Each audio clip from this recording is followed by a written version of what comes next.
आज सर्वविदित है 15 अगस्त का दिन है।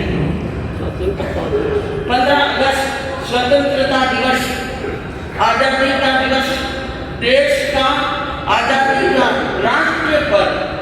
कौन सा पर्व है यह? राष्ट्रीय पर्व है। और राष्ट्रीय पर्व को राष्ट्र में रहने वाले सभी को मनाना है।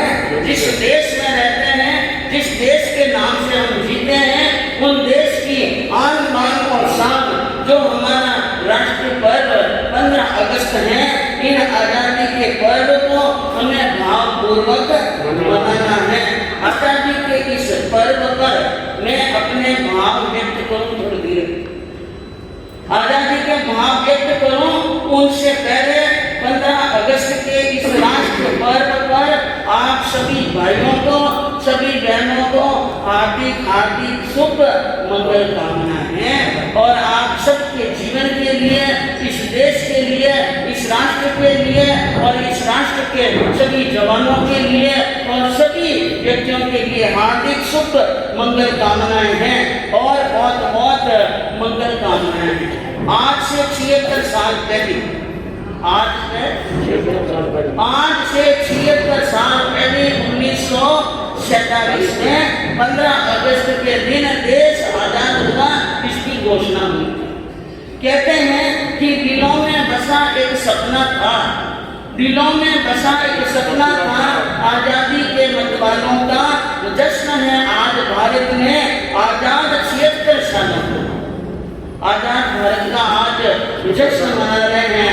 कहते हैं हमारे देश के अंदर तीज त्योहार कम नहीं आते हैं, जितनी तिथियां उतने क्या है त्योहार है, जितने पर्व हैं बहुत सारे पर्व। शायद भारत के अंदर जो त्योहार और पर्व मनाए जाते हैं ना, उतने अन्य किसी देश के अंदर नहीं होते। हाँ, अन्य किसी देश के अंदर नहीं। हर महीने में, हर दिन, हर वार और हर तिथि को यहाँ पर क्या मनाया जाता है।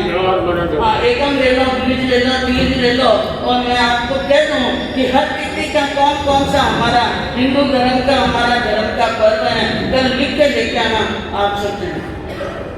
एकम किसकी मनाते हैं, बीज किसकी मनाते हैं, तीज किसकी मनाते हैं, आप पर ही छोड़ रही हूँ। कौन लिख लिख के लेके आता है और सारी तिथियों के जितने पर्व हैं वो पर्व हमारे यहाँ पर मनाए जाते हैं, जिसमें होली, दिवाली, रक्षाबंधन और दशहरा, ये चार क्या है, चार मुख्य माने जाते हैं। उनको बड़े उत्साह के साथ में मनाते हैं।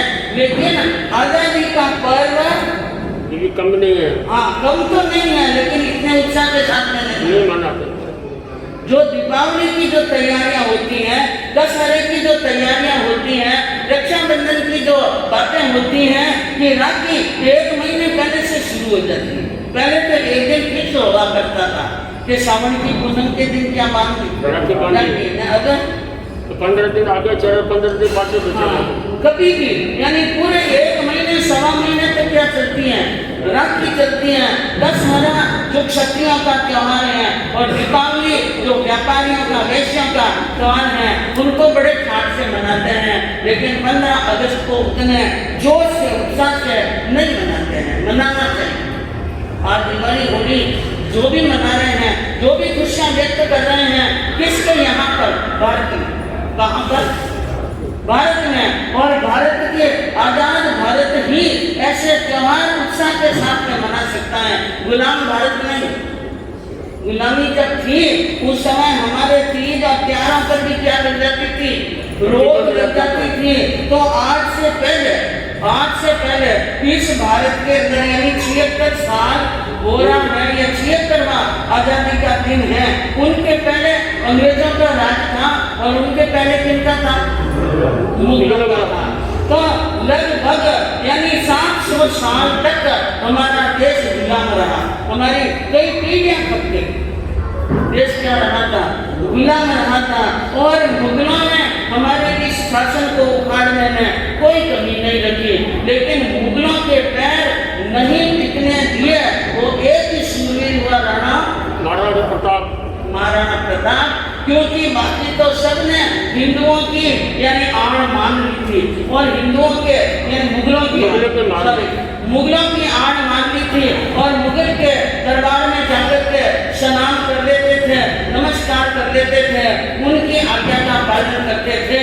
लेकिन कहते हैं राणा प्रताप मुगलों से खूब लड़े और राणा प्रताप की 4 पीढ़ियां, राणा कुंभा, राणा सांगा और राणा हमीर और राणा करण सिंह और अमर सिंह, उदय सिंह आदि उनकी कई पीढ़ियां हत्ती गई और हल्दी घाटी का जो युद्ध हुआ वो प्रसिद्ध युद्ध और भामाशाह का नाम आता है और गुलामी सहनी पड़ी हमारे भारत को, बड़ी बड़ी यातनाएं सहनी पड़ी भारतवासियों को, उन यातनाओं को झेलनी पड़ी और कईयों को अपने प्राण भी त्यागने पड़े।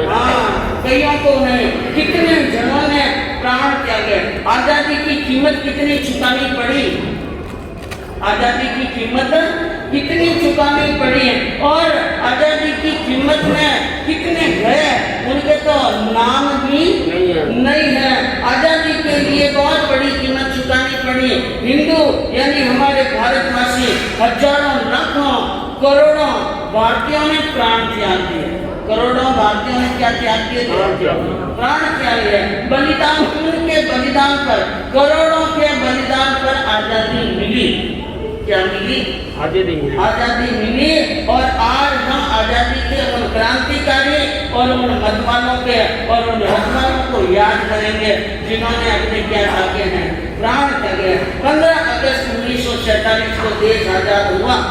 एक तरफ तो आजादी की बहुत बड़ी खुशी, वर्षों से जो शताब्दियों से यानी गुलामी की बेड़ियों में जकड़ा हुआ था भारत, इसलिए भारत आजाद हुआ। एक तरफ तो आजादी की खुशी और खुशी से ज्यादा था दुख, बलिदान कितने बलिदान क्या हुआ? हाँ, बहुत बड़ा गम और बहुत बड़ी खुशी के साथ में उनमें बहुत बड़ा गम हुआ, दुख हुआ। किस बात का? कि एक तो करोड़ों ने प्राण त्यागे और लाखों ने यातनाएं झेली, लेकिन जिस दिन देश आजाद हुआ उस दिन 8 करोड़ 15 लाख लोगों को एक ही झटके में खो दिया हमने। कितने? 8 करोड़ 15 लाख लोगों को एक ही झटके में खो दिए थे। हमारे देश का विभाजन हुआ। क्या हुआ था? हिंदुस्तान पाकिस्तान देश का एक टुकड़ा हो गया और ये चाल थी मोहम्मद जिन्ना की। किसकी चाल थी? मोहम्मद जिन्ना की। और परिणाम स्वरूप कितना क्षेत्र गया भारत का? 3,46,737 स्क्वायर किलोमीटर जितने विस्तार वाले एरिया को खो दिया। इतना एरिया पाकिस्तान के नाम से घोषित हो गया और इतना एरिया गया, इतने लोग गए और जो पाकिस्तान से, क्योंकि बंधुओं इनके अंदर हमारे नाम नहीं लेंगे, राजनेताओं की भी राजनीति थी। जब पाकिस्तान के नाम से भारत का एक बड़ा विशाल टुकड़ा अलग होता है तो वहाँ पर एक बात थी कि जो हिंदू उस एरिया में रहते हैं वो भारत में आ जाए और भारत के जो मुसलमान है वो कहाँ चले जाए? पाकिस्तान चले जाए। तो भारत के अंदर जो मुसलमान है उनको पाकिस्तान जाना अनिवार्य है। इसके ऊपर तो रोक लगा दी गई, जरूरी नहीं है। और जो पाकिस्तान के अंदर हिंदू हैं वो भारत में आएंगे, उनको बुलाने के लिए वहां से जो गाड़ियां शुरू हुई और वो आए, एक भी जिंदे नहीं आए। रेल के अंदर सबको काट दिया गया। रेल आई थी, ट्रेनें आई थी पाकिस्तान से भारत के अंदर, उनके अंदर सभी की लाशें आई और बड़ा मुश्किल का कार्यक्रम हुआ था। वहां पर यह आजादी आसानी से मिली नहीं थी। देश के वीरों ने प्राणों का बलिदान दिया, क्रांतिकारियों ने कई प्राण त्याग लिए, कईयों ने जेल की हवा खानी पड़ी, भारी भारी यातना सहन करनी पड़ी। उन यातनाओं की अगर कहानियां आपके सामने कहने बैठे ना तो आपके रोंगटे खड़े हो जाएंगे, आंखों में से क्या आएंगे, आंसू आएंगे। लेकिन हम भूल नहीं सकते हैं उन वीरों को, उन देशभक्तों को, उन कुर्बान करने वाले, प्राण को कुर्बान करने वाले उन शहीदों को शत शत नमन है, शत शत नमन है उन वीरों को। गांधी, भगत सिंह और नेताजी सबका आजादी में हाथ है। गांधी, भगत सिंह और नेताजी सबका आजादी में हाथ है।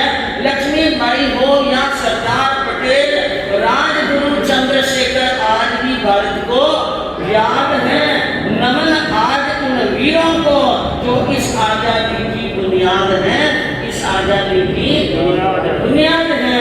तो ऐसे वीर, ऐसे यानी बलिदान देने वाले, उत्सर्ग देने वाले, उन सबको याद करते हैं जो गुलामी के अंदर मुगलों के पैर से उखाड़कर, मुगलों के समय से लगाकर अंग्रेजों के समय तक जो लड़े, किसके लिए लड़े? देश की आजादी के लिए।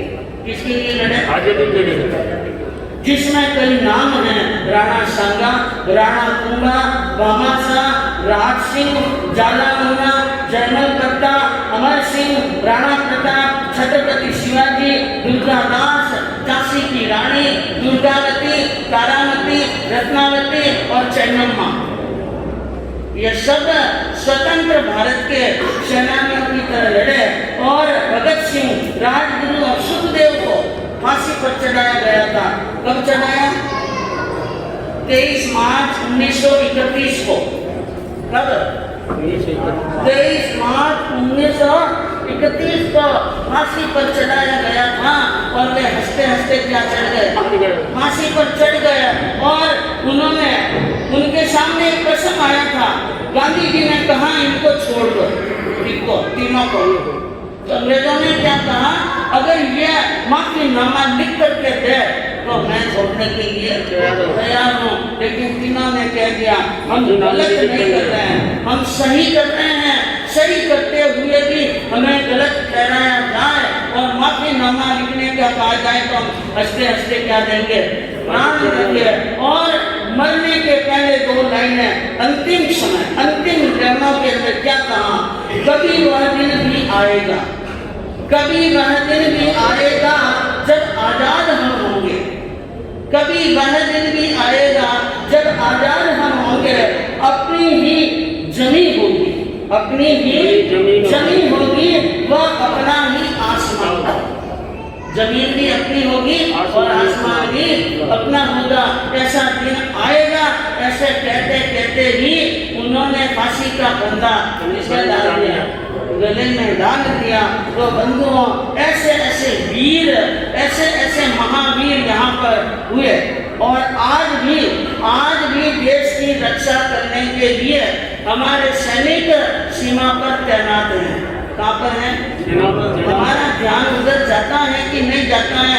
लेकिन याद रखो, जब हमारे देश की सरहद पर खड़े हुए सैनिक देश की रक्षा करते हैं तो हम सुरक्षित हैं।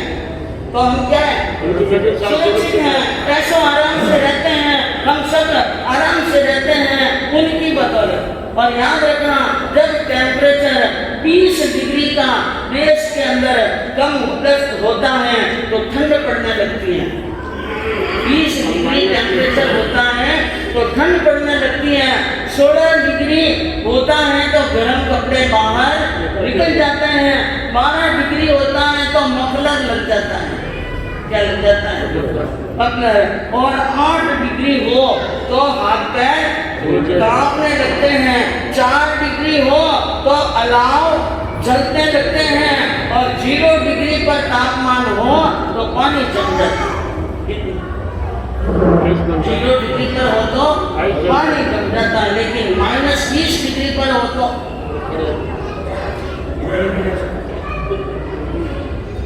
याद करो, -20 डिग्री पर तापमान हो तो हम तो अपने घर के अंदर तरह तरह के यानी साधन जुटाकर सुखपूर्वक रह सकते हैं। लेकिन सियाचिन की सीमा में हमारे जवान 12 किलो की बंदूक और 20 किलो की रसद लिए हुए पहाड़ी क्षेत्रों में पड़े रहते हैं। कभी ध्यान आए कि इतनी ठंड के अंदर हम अपने घर में कितनी सुरक्षा करते हैं? और हमें बचाने के लिए हमारे देश के जवान और हमारे देश के सैनिक वहाँ पर ऐसी ठंड के अंदर, ठिठुरने वाली ठंड में भी देश की रक्षा के लिए क्या रहते हैं, तैनात रहते हैं। और वो ये विचार नहीं करते, आप विचार करें या न करें, वो हमारे क्या लगते हैं, हमारा उनके ऊपर कोई विचार है, जिसको हम जानते नहीं वो हमारे लिए जान लुटाते हैं, जिनको हम जानते नहीं हैं वो हमारे लिए क्या लुटाते हैं, जान लुटाते हैं। तो हमारे देश की सीमा पर वीर हैं और हमारे हृदय के मंदिर में महावीर हैं। देश की सीमा पर वीर हैं और हमारे हृदय में महावीर हैं। हमारे पास में युद्ध भी है तो हमारे पास में बुद्ध भी है। याद रखिए, हमारा देश महान है, हमारा देश महान है। हाँ, और इनकी महानता कैसे है, हमारा देश महान है और हम किसी ने वंदे मातरम पर भी प्रतिबंध लगाया। क्या लगाया था? वंदे मातरम नहीं बोल सकते। हाँ, विरोध किया कि वंदे मातरम नहीं गाना। लेकिन याद रखिए, एक ही बात है, इस देश में अगर रहना होगा तो वंदे मातरम कहना होगा। इस देश में अगर रहना होगा तो वंदे मातरम कहना होगा। वंदे मातरम जिसको, वंदे मातरम से जिसको प्यार नहीं, उनको भारत में रहने का अधिकार नहीं है। इस प्रकार देश से प्यार नहीं, राष्ट्र से प्यार नहीं, देश का गर्व नहीं, देश के प्रति हमारा कोई कर्तव्य नहीं है, तो हमें नहीं निभा सकते हैं कर्तव्य, तो भारत में रहने का अधिकार नहीं है। हर एक इंसान का, हर एक नागरिक का कर्तव्य है कि वो राष्ट्र की रक्षा के बारे में, राष्ट्र की गरिमा के बारे में सोचे, क्योंकि हमारे देश की संस्कृति, हमारे देश की बातें विलक्षण है, अद्वितीय है, अनुपम है। आप दुनिया के किसी भी कोने में चले जाओ, विश्व का भ्रमण करना, थोड़े दिन होते हैं ना, तो क्या सुनते हैं, एकटे जावे सिंगापुर जावे, अमेरिका जावे और कई देश का नाम है। जब सभी जगह घूम लो और सभी जगह चले जाओ, जो इतिहास भारत का है, जो वैभव भारत का है, जो संपत्ति भारत की है और जो चीज है, चाहे आप अमेरिका जाओ, चाहे आप जापान जाओ, रूस जाओ, चीन जाओ, किसी भी कोने में चले जाना, जो यहाँ पर है भारत के अंदर, वो आपको इतिहास कहीं पर मिलने वाला नहीं है। भारत का जो इतिहास है, भारत का जो वैभव है, वैसा वैभव कहीं मिलने वाला नहीं है। इतिहास इस बात का बयान है। जाओ किसी देश के अंदर घूम कर आओ, किसी के पास में ऐसा कोई बेटा है जो पिता के वचन के खातिर 14 वर्ष का वनवास स्वीकार कर लेता है, और ऐसा अमर इतिहास किसी दूसरे राष्ट्र का है क्या? नहीं है कि पिता के वचन को निभाने के लिए कोई बेटा बनने गया हो। है कोई ऐसा बेटा किसी देश के अंदर कि अंधे माता पिता को 4 धाम की यात्रा कराने के मन में आ जाए, और वो 4 धाम की यात्रा के लिए अंधे माता पिता को अपने कावड़ के अंदर बिठा करके 4 धाम की क्या कराता है, यात्रा कराता है? ऐसा तो वैभव किसी देश के पास में नहीं है। तो बता देना, कोई हो तो बता देना। ऐसा इतिहास है, कोई ऐसा भाई जो 14 वर्ष तक जिसका भाई वनवास रहता है, तो दूसरा भाई महलों में वनवासी रहता है। महलों में भी क्या रहता है? कौन थे वो? बोलो, है कोई ऐसा इतिहास दुनिया के, विश्व के इतने राष्ट्र के अंदर ऐसा कोई इतिहास है जो अपने भाई के लिए, जब भाई बनने चला गया तो वो महलों में भी वनवासी जैसे रहते थे? कोई वस्त्र, यानी राजकीय वस्त्र आभूषण नहीं होते थे, और खाने में भी कंदमूल खा करके जीते थे, और सोते तो पलंग पर नहीं, कहाँ पर? हाँ, धरती पर सोते थे। ऐसा अमर इतिहास तो हिंदुस्तान के पास नहीं है और कहीं मिलने वाला नहीं है। है कोई ऐसी शौर्य वाली बालाएं जो अपने पिता का सिर किसी के सामने न झुके, इसलिए शादी का त्याग कर लिया, ब्राह्मी और सुंदरी। किसने कर लिया? ब्राह्मणी और शूद्र ने ऐसी विरासत तो भारत में ही मिल सकती है और कहीं मिलने वाली नहीं है। ऐसी संपदा किसी के पास में है कि राणा का बेटा 20 वर्ष जंगलों में रहे, घास की रोटियां खाए, लेकिन किसी के सामने सिर नहीं झुकाए, हाथ नहीं फैलाए। जिनको सिर झुकाना, हाथ फैलाना स्वीकार नहीं है। इतिहास के पन्ने पलट कर देखो, ऐसी ऐसी कई मिसालें हुई जिनके गुणगान करते हुए वर्ष लग जाते हैं। क्या लगते हैं? वर्ष लगते हैं। इतना विद्वान इतिहास और ऐसा अलौकिक इतिहास तो हमारे भारत के पास नहीं है। और हम लोग उस देश के वासी हैं जिस देश में कभी हमारे देश के राजाओं ने कभी दूसरों की जमीन पर निगाहें नहीं डाली, दूसरों के राज्य पर निगाहें नहीं डाली। और पड़ोसियों की तरह, पड़ोसी डालते हैं ना, आक्रमण करते रहते हैं, युद्ध करते रहते हैं, लेकिन हमारे देश ने कभी पूरी नजर से किसी देश पर निगाहें नहीं डाली। हम तो वो लोग हैं जो जमीन के टुकड़ों के लिए नहीं लड़ते हैं तो आम बाम शाम और प्रजा की रक्षा।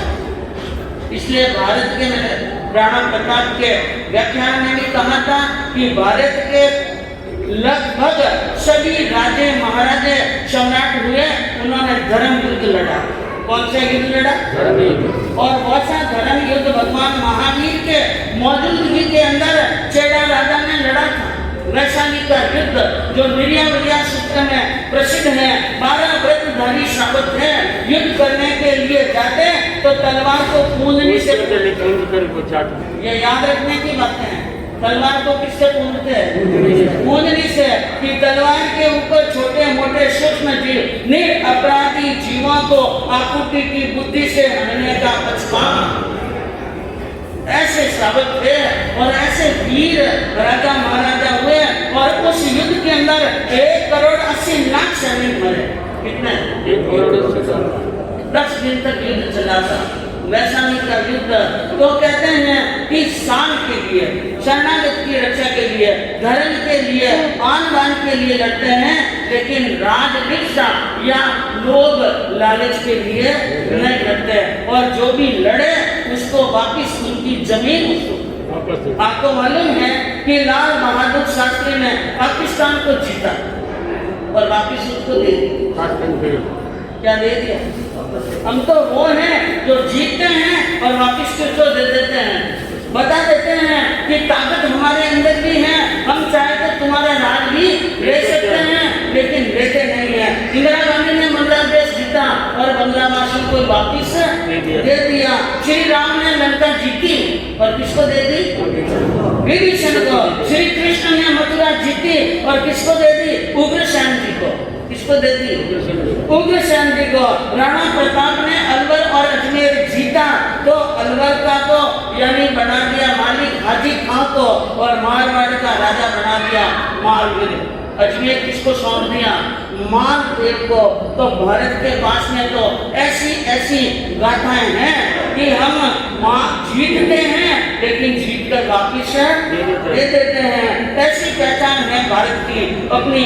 कहते हैं हमारे देश की पहचान लाल किला नहीं हो सकता, हमारे देश की पहचान ताजमहल नहीं हो सकता, हमारे देश की पहचान कुतुब मीनार नहीं हो सकती। अगर हमारे देश की पहचान है तो हमारा देश पत्थरों का देश कहलाएगा। किसका देश? पत्थरों का। लेकिन हमारा देश पत्थरों का देश नहीं है। हमारे देश की पहचान होती है सभ्यता से। इससे होती है सभ्यता और संस्कृति। और हमारी संस्कृति क्या है? जियो और जीने दो।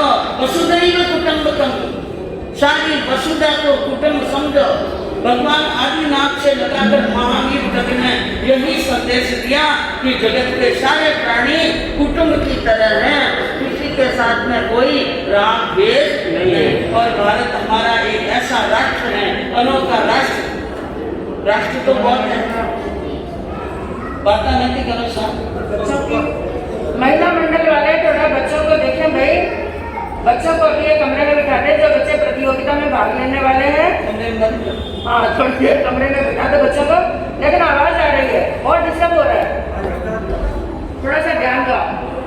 2 जने ड्यूटी लगा लो ऊपर।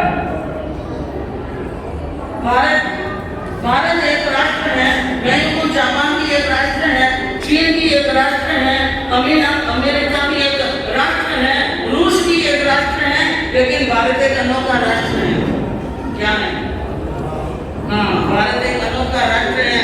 इस राष्ट्र में महाराष्ट्र है। इस राष्ट्र में क्या है? महाराष्ट्र। और इस राष्ट्र में सौराष्ट्र।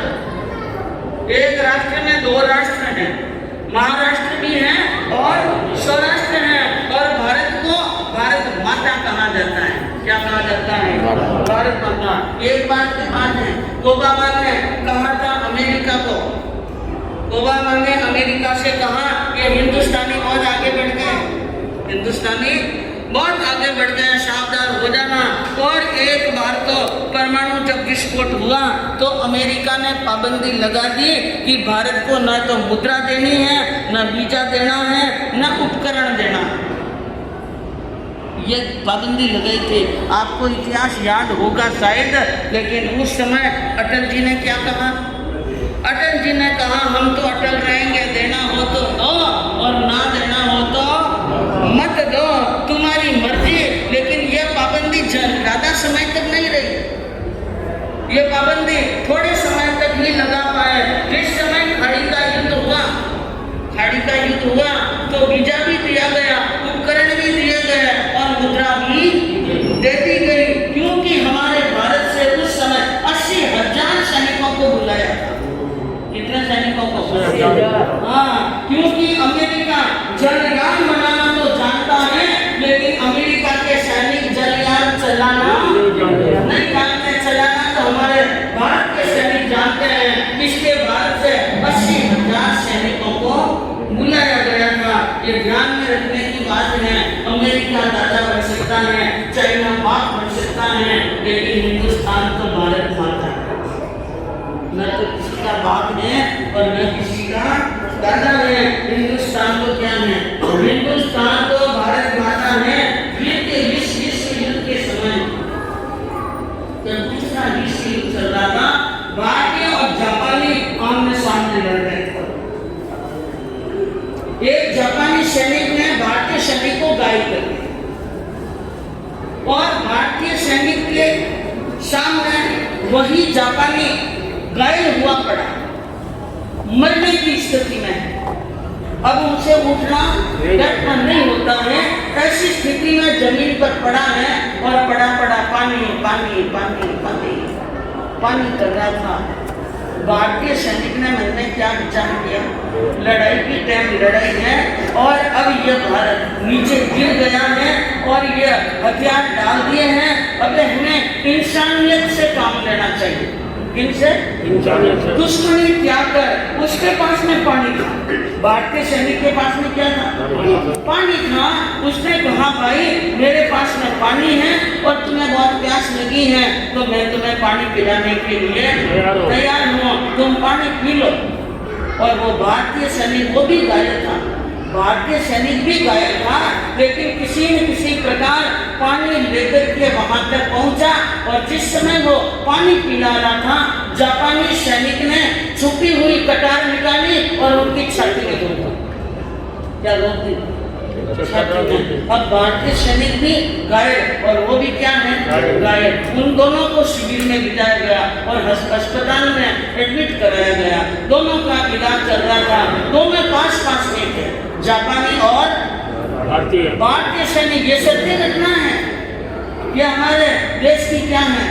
सत्य घटना है। जहाँ पर इलाज हो रहा था, दोनों पास में सोए थे, दोनों को होश आया, एक दूसरे को देखा। जापानी ने भारतीय को और भारतीय ने जापानी को। भारतीय सैनिक के पास में दूध की गिलास पड़ी थी, वो उठा और उसने जापानी सैनिक के पास में जाके कहा भाई उस दिन तो मैं तुम्हें अच्छी तरह पानी नहीं पिला सका, लेकिन आज तो दूध मेरे हाथ का क्या पी ले? दूध पी ले। जापानी सैनिक ने कहा दूध पी ले। अरे तो मुझे दूध पिलाने के लिए आया था। उसने कहा मैंने तो तेरे साथ में गलत किया, और अब उनको बड़ा पश्चाताप होने लगा, अफसोस होने लगा, उनकी आंखों में क्या आ गए, आंसू आ गए। उसने कहा रो मत, तुम पहले क्या पियो, दूध। उसने दूध पिया और दूध पीकर दुनिया को कहा पहली बार कि आज मैंने समझ लिया है, आज मैं समझ गया हूँ कि भारत को माता क्यों कहा जाता है। भारत को माता क्यों कहा जाता है? क्योंकि भारत अपनी संतान को ही नहीं, दुश्मन की संतान को भी दूध पिलाती है, इसलिए इनको भारत माता कहा जाता है। और भारत के आगे माता शब्द ओपता है। कोई चाइना माता के, अमेरिका माता के, रूस माता के ओपता है क्या? हाँ, सेट बैठते नहीं है। और जो भारत का हमारा नक्शा है, वैसा नक्शा अन्य किसी देश का है। हमारे भारत का नक्शे में मुकुट के स्थान पर क्या कर रहा है? हिमालय पर्वत है जो मुकुट का काम करता है। और भारत के नक्शे में उनके मुकुट पंजाब और सिंध, उनकी जो भुजाएं, पंजाब और सिंध क्या है? दो भुजाएं हैं। नर्मदा नदी उनका कमर की करदनी है, और पूर्वी पश्चिमी घाट दो जंगाएं हैं, और उनके चरण ठेठ कन्याकुमारी तक जाते हैं। तो कन्याकुमारी के अंदर उन भारत माता के पैरों का प्रक्षालन कौन करता है? हिंद महासागर। कौन करता है? हिंद महासागर करता है। ऐसा इतिहास और ऐसा नक्शा भारत जैसा किसी का हो नहीं सकता। हमारे इस स्वतंत्रता संग्राम के अंदर जैन श्रावकों ने भी बहुत योगदान दिया। 5 मिनट के अंदर मैं अपने वक्तव्य को विराम देने वाली हूँ, क्योंकि हमारे यहाँ पर कार्यक्रम भी है और बहुत सारे कार्यक्रम हैं। आप किसी को आज जल्दी नहीं करनी है, किसी को जल्दी नहीं करनी है, क्योंकि हम स्वतंत्रता संग्राम में गए भी होंगे तो भी याद नहीं, गए भी होंगे तो भी याद नहीं। लेकिन ये अंग्रेजों के समय में जो स्वतंत्रता संग्राम हुआ, उस समय शायद हम नहीं होंगे, उस समय हम तो नहीं होंगे, लेकिन जो थे पता नहीं थे कि नहीं का भी नहीं कह सकते हैं, थे का भी नहीं कह सकते हैं। लेकिन एक बात याद रखिए, आज उन वीरों के नाम पर आपको समय का थोड़ा सा दान देना है, समय का दान देना, प्राणों का बलिदान नहीं देना। मैं धन का दान नहीं देना है। न आज कोई जीव दया की बात करेंगे, न प्राणों का बलिदान। आज क्या देना है? अरे जिस देश में रहते हैं, हमारे लिए जिन्होंने प्राण त्यागे हैं, बलिदान हुआ है, यातनाएं झेली हैं, कम से कम उनकी कहानियां तो सुन लो, याद करो। देश के अंदर एक ऐसा भी स्वतंत्रता सेनानी था जो भारत के स्वतंत्रता पहले संग्राम के नायक थे, अमरचंद जी भाटिया। कौन थे? और भगवान महावीर के उपासक थे और बहुत बड़े श्रावक थे, और सामायिक नवकार मंत्र पर अटूट श्रद्धा थी। उन अमरचंद भाटिया को देशद्रोही घोषित किया गया। क्यों? क्योंकि जिस समय झांसी की रानी लक्ष्मीबाई अंग्रेजों के विरुद्ध युद्ध लड़ रही थी, उस समय उनको अर्थ की आवश्यकता थी, धन की आवश्यकता। धन के अभाव में सैनिक लड़खड़ा गए थे और वो आंदोलन लड़खड़ा जा रहा था। उस समय अमरचंद भाटिया, जो कहते हैं सिंधिया राज के खजाने के वो खजांची थे, सिंधिया राज के खजांची थे, और अकूत दौलत उसके अंदर भरी हुई थी। और उन खजाने का नाम था गंगाजली खजाना। गंगाजली खजाना। परिणाम की परवाह किए बिना ही अमरचंद भाटिया ने वो सिंधिया का खजाना लक्ष्मीबाई के लिए खोल दिया। झांसी की रानी लक्ष्मीबाई के लिए वो खजाना खोल दिया और धन वहां पर भेजना चालू किया। इस कारण से अंग्रेजों ने उसको देशद्रोही करार दिया और फांसी के फंदे पर लटकाया। उनको क्या लटकाया? फांसी के फंदे पर, और इतनी क्रूरता के साथ। और उनका शव 3 दिन तक ग्वालियर के बीच बाजार में नीम के पेड़ के ऊपर लटकता रहा। मरने के बाद में भी 3 दिन तक लटकता रहा। ये शिक्षा देना चाहते थे अंग्रेज कि कोई देशद्रोह करने के पहले परिणाम सोच ले कि जो गति अमरचंद भाटिया की हुई है वही गति तुम्हारी भी होने वाली है। भाटिया भारत के प्रथम स्वतंत्रता संग्राम के महानायक थे, महावीर के अन्वय थे, वीर योद्धा थे। लेकिन 1858 में भीषण गर्मी में लू के लपटों के बीच में झांसी की रानी वीरांगना लड़ रही थी। सेना नायक राव साहब तात्या टोपे उनके साथ में लड़ रहे थे। लेकिन कहते हैं कि जंग ग्वालियर के मैदान में जंग के अंदर झांसी की रानी के सामने आर्थिक संकट खड़ा हो गया। इसलिए अमरचंद जी ने उनकी क्या की थी? सहायता की थी। और उन सहायता के फलस्वरूप उनको देशद्रोही का कलंक लगा। और पहले तो अमरचंद जी भाटिया को क्या डाल दिया था? जेल के अंदर, जेल में। और जेल में भीषण यातनाएं दी गई। ऐसी यातनाएं दी, उनको घंटों घंटों तक मुर्गा बनाए रखते थे, घंटा मुर्गा बनाए रखते थे। और पेड़ के ऊपर उल्टा लटका कर और लोहे के चाबुकों से उनको मार दिलाई जाती थी। हाथ और पैर, दोनों हाथ बांधकर इधर पैर खींचना और पीछे हाथ खींचना ऐसा। और गुप्त अंग के ऊपर बड़ा भार, वजनदार भार बांधकर उनको दौड़ाया जाता था। और दौड़ नहीं सकते तो उनको मार खानी पड़ती थी। ऐसी यातनाएं अमरचंद जी भाटिया ने सहन की। ये तो एक की बात है, लेकिन ऐसी यातनाएं सहन करने वाले और भी मौत हुए। और 22 जून 1858 में फांसी दी गई। 22 जून 1858 में अमरचंद भाटिया को ग्वालियर के मैदान के अंदर बीच बाजार में नीम के ऊपर लटकाकर फांसी दी गई। लेकिन फांसी एक बार में लगी नहीं, एक बार में नहीं लगी। उनकी अंतिम इच्छा पूछी गई कि आपकी अंतिम इच्छा क्या है? कि नवकार मंत्र गिनना। क्या इच्छा बताई? नवकार मंत्र गिनना। और नवकार मंत्र गिनते हैं और उनको फांसी पर चढ़ाते हैं। तो पहली बार के अंदर तो रस्सी टूट गई, फांसी की क्या टूट गई थी? रस्सी। दूसरी बार चढ़ाया तो नीम के पेड़ की डाल टूट गई थी। और तीसरी बार के अंदर मजबूत डाल और मजबूत रस्से की फांसी बनाकर उनको वहां पर लटकाया गया। और मरने के बाद में 3 दिन तक उनका शव लटका रहा। उनके मित्र, उनके परिजन, उनके रिश्तेदार 3 दिन तक खाना नहीं खाया और इतना दुख हुआ।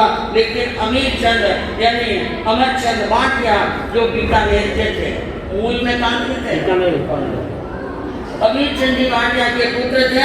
और सन 1793 में उनका जन्म हुआ था। और इस प्रकार आजादी के लिए उन्होंने अपने तन की क्या दे दी?